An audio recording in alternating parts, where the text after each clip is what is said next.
Jeg utdannet tenner, senere kjemiingeniør, har lang praksis som tenner, men ikke så lang praksis som kjemiingeniør. Grunnen til at jeg ikke har så lang praksis som kjemiingeniør var at jeg allerede under studiet så fikk jeg problemer med psykose. Og jeg har en 10-årsperiode hvor jeg har slitt med psykose, som jeg da har hatt 6 innleggelser i psykiatrien. Og med politi og alle de tvangsmidlene som brukes i dag, tror jeg har fått smake på.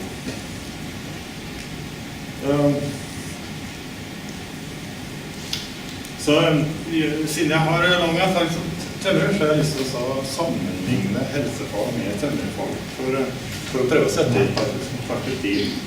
For å se hvor godt jeg lykkes med det. I hvert fall så, som tømrer så har jeg vært i kassen. Det min verktøykasse. Det begynner å bli gammel nå. Og oppi der så har jeg en hammer. Det veldig nødvendig for en snekker å ha hammer, men skal jeg bygge et hus, så trenger jeg litt mer enn en hammer. Jeg trenger også en sag. Og det som også veldig viktig, som har blitt nevnt her, det måleverktøyet. Både når man skal skape noe, og når man skal kontrollere. Og jeg har veldig mange redskaper i verktøykassen, men ikke bare ett. Og jo flere verktøy jeg har, jo enklere og raskere kan jeg bygge hus. Og jeg klarer å bygge hus uten høvel, men det blir mye bedre resultat med mye høvel. Så her så er det et viktig verktøy som er borte, så jeg har lyst til å jeg vil ikke si det nå, hvis jeg ser det verktøyet som en snekker bør ha i kassa si, som ikke er her, så Boremaskinen er kjekk å ha, man klarer å bygge hus uten. Og der har jeg batteridrill, skal slippe ledning og batteri jeg kan bytte og lade, sånn at det er strøm på den hele tiden, det er utrolig bra. Med den så kan jeg nesten bygge et hus uten hammer til det. Jeg kan det, hvis jeg kan bare skru hus der i. Altså det finnes et alternativ til hammer. Resultatet blir kanskje til og med bedre. Jeg har ikke prøvd det. Så har jeg en elektrisk sag som gjør at jeg kan jobbe mer effektivt. Jeg kan bruke et anlegg, så jeg skjærer veldig lett effektivt. Så har vi større sager da. Der er jeg 20 år eldre enn det første bildet. Der står jeg og skjærer romrammer. Der har vi et prosjekt jeg drev med for 20 år siden. Så man trenger veldig mange hjelpemidler når man skal bygge et hus. Og der hadde vi Norkran. Jeg er veldig glad for at ikke arbeidstilsynet så meg oppå der. Da hadde jeg fått nesten dødsstraff. Det var før jeg ble syk da. Jeg mener at skal vi helbrede psykisk syke, så må vi ha mange verktøy i verktøykassa våre, som når vi bygger hus. Så vi kan ikke bare ha den der. Vi må ha noe mer. Og det er et verktøy. Og det finnes jo mange forskjellige medikamenter, men jeg ser på det som bare en annerledes hammer som egentlig noen ganger så den fungerer dårlig for en snekker, for den har ikke sånn sett å dra spiker hvis jeg spiker feil.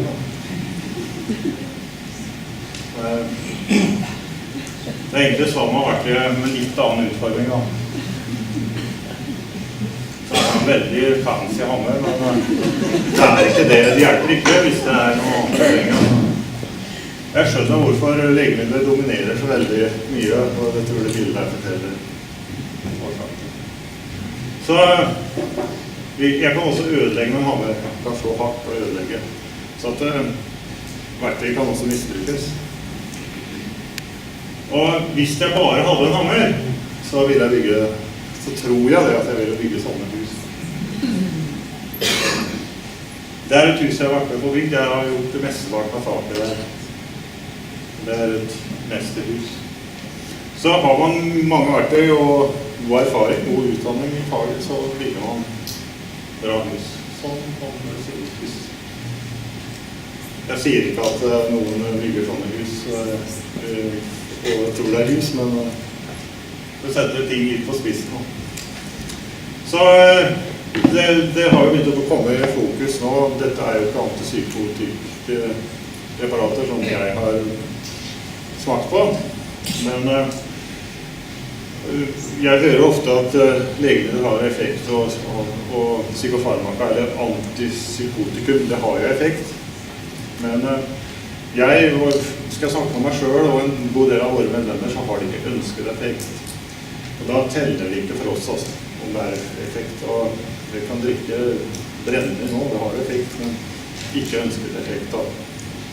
Så det også veldig viktig når man skal snakke om effekt, at det også, man har spurt om den effekten er ønsket, det holder ikke med effekt alene.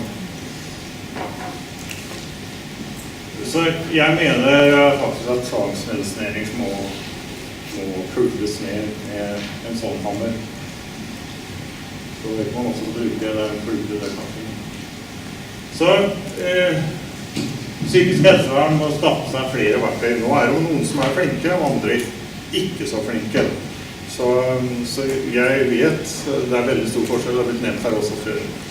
Og det vel satt litt på spissen at noen bruker bare hammer. Men jeg kjenner ikke noen tilfeller hvor de opplever det. Man bare prøver nytt.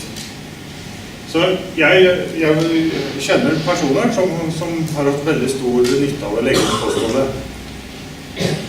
Og melintoleranse og melkeintoleranse har faktisk noen klart å bli kvitt sin schizofreni med. Mosjon veldig viktig. Jeg har også vært på grensen til å være toppidrettsutøver, og jeg tror jeg hadde hatt veldig god nytte av mosjon jeg var innlagt. Det var noe der, og det var volleyball en gang i uka. Det var liksom ikke noe for en som var vant til å jobbe som tømrer og løpe og trene flere timer om dagen. Så jeg føler at det må være tilpasset, altså. Noen kan trene mer, andre det veldig mye å trene en gang i uka. Så mindfullness så har jeg faktisk tro på som en delbehandling for psykose, for det jeg har opplevd, og det liksom det jeg fokuserer litt på akkurat nå. Men når man har veldig mye uro, så det nytteløst. Men yoga, pusteøvelse,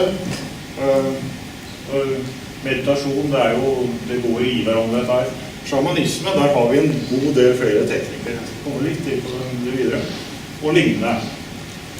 Kunstterapi i kombinasjon med psykoterapi og meditasjon, det tror jeg veldig viktig. Og vi ser jo her vi vet jo det, at han som har malt det der ikke hadde så bra bestandig. Det symboliserer vel noe av et uttrykk for hans følelser, jeg tror. Så kognitiv psykologi har blitt nevnt. Det finnes faktisk utviklet nå, så vidt jeg vet, i forhold til følge kognitiv forenings side, at det finnes kurs å ta for å bruke det i psykosebehandling. Så her kanskje noe som litt mer omstridt i disse kretser, hypnoterapi. Jeg har brukt det. Både selvhypnose og... Men det ligner litt på meditasjon, bare at der går jeg inn og gjør grep i den tilstanden etter å ha funnet en høyere grad av ro. Man kan på en måte gå inn og angripe traumene. Familiekonstellasjoner noe som utbredt flere steder i verden, som veldig spennende. Jeg har ikke tid til å si noe om det. Transpersonlig psykologi, det egentlig går jo i hverandre, alt dette her. Stansa går og har forsket på dette i 40 år. Og det ligner veldig på sjamanisme som jeg har brukt. Jeg tror også veldig på det. Vi må jo ta noen kurs i etikk og litt forskjellig, men vi som har erfaring med tilfriskning kan være veldig dyktige hjelper for andre. Men det klart,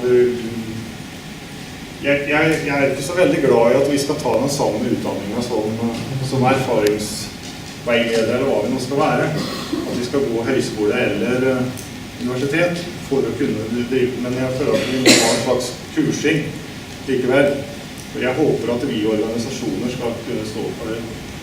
Så jeg har også hatt samlinger hvor vi har testet healing, og vi opplever nesten magiske ting. Spesielt når vi er mange sammen, sånn som på det bildet her. Det er en samling jeg har holdt. Tai Chi, det vet jeg har vært brukt i psykiatrien, og det er noen som snakker om at de fikk det for 20 år siden, og synes det var veldig bra. Ut i naturen. Det her er mine venner, ikke noen som er noen psykiatrier. Ja, det som er viktig, det er jo lite tid. Dette med stemmehøring, jeg opplever at jeg blir mobba altså fordi jeg hører stemmer. Jeg hører stemmer enn i dag, men det er ikke et problem. Og det finnes strategier for å håndtere stemmer. Og det finnes de som har skrevet et stort verk av stemmer og veldig spennende litteratur. Man behøver jo ikke ta det på sant, men det er faktisk en veldig spennende filosofi. Så jeg går så langt så jeg kaller det å synliggjøre stemmehøring som en slags egenskapsrasisme. For det er ikke det som er problemet å høre stemmer, det er hva de stemmene gjør med oss. Men det kan være veldig dramatisk selvfølgelig. Jeg kjenner på det av ingen erfaring. Man kunne veldig mye med byggverk før. Jeg er overbevist om at det var også mange som kunne mye om medisin. Som kunne bygge hus, som vi har sett. Her har jeg en samling hvor vi bruker transinder-serende teknikker. Det er trommer jeg har laget, som jeg også bruker i sånne sammenhenger. Det finnes en god del materiale på der. Du kan lære mye av å studere naturen. Og jeg kaller min psykosetråling som en utviklingsvei fra å lage. Her er psykoseskadet kokong. Og etter å ha gjennomført psykosen så har jeg fått et langt bedre liv. Det har vært tøft, men jeg står her nå som et... Her finnes det forskere som har kjennskap til sjamanisme. Mikael Jade har dokumentert utrolig mye. Det finnes dokumentasjon på dette her. Jeg skal avslutte her, jeg hadde litt tid. Jeg tror på en behandlingsstraff. Man begynner, og så avløser man med en annen behandling. Så fortsetter man den tredje, fjerde, femte. Og kanskje man må gjennom 10 behandlinger før man er i mål. Men hvis man bare bruker en behandling og skal måle om folk blir friske av det, så begynner man bomme. Jeg tror sjamanisme som jeg har brukt, som jeg føler jeg har mest lyst av, det er veldig bra i kombinasjon med andre ting. Vi trenger en hustegning når vi skal bygge hus, akkurat som vi trenger individuell plan, og den tegningen bør være frisk. Ja, nå skal jeg spørre dere, men det var det. Og her, brukermedvirkning. Jeg mener at brukernes erfaringer og vår kompetanse bør faktisk ha 50% av tyngden i utviklingen av fag. Det er vi som har førstehåndskunnskap om dette.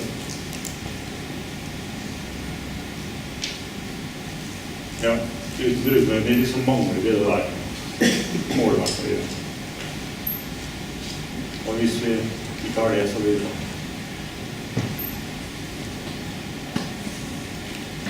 Jeg har bare lyst til å reklamere litt. Jeg jobber med nå begynner vi å samle erfaringskonsulenter. Så går vi på hjemmesiden vår, trykk på erfaringskonsulenter der, så finner dere oss.